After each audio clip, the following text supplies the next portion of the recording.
So today is another Wednesday expanded video, probably closer to 3 minutes, and it's still focusing on the risk of filing a tax return, but we're going to focus a little bit more on the IRS side of what the IRS, obviously we talk about matching, but this is more about the processing of a return. You've put it together, you send the IRS by mail or even electronically filed it, and tax professionals kind of know there's a bit of fragility to the tax filing system. It's not by any means a perfect science, you can call it that.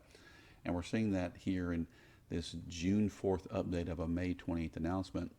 It says 19,000 individual prior year returns, basically 2020 returns or 2019 returns that were received in late 2020 or prior to 2021 are still being processed. You're also looking at 18 million in total of individual returns only that are waiting to be processed. They're in delay due to various credit, rebate recovery rebate credit, additional child tax credit, and other things. And it's delaying refunds and just general processing of returns and even payments being processed. So whether you mail a check in or whether you have it drafted from your bank account, that's being delayed in the processing of the check. Now they're saying 21 days for refunds to be issued. We're seeing close to 3 and 4 and 5 months delay. We're seeing also payments taking a month, that you mail a check in, take a month to be applied, an extra week or two for it to be drafted out of a bank account if you schedule for that. So a lot of delays.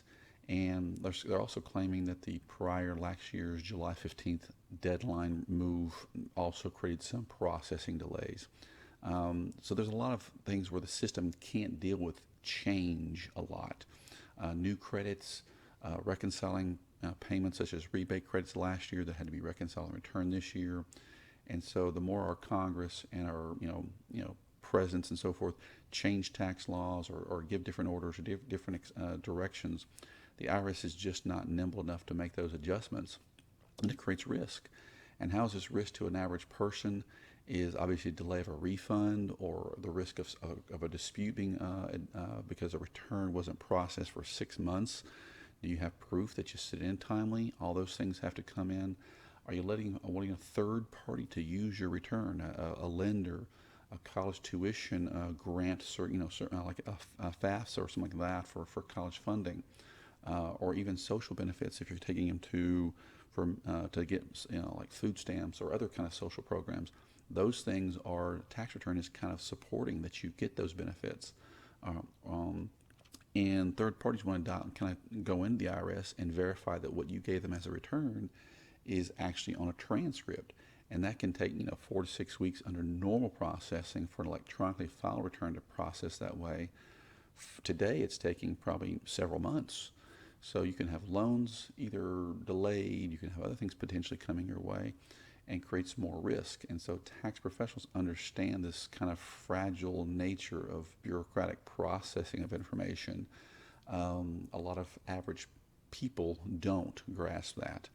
And so just mailing a check to the IRS is being a bit of an issue these days, and having it processed properly. So just another level of risk in filing a tax return, just normal process of filing a tax return. So I hope this kind of insight has been helpful.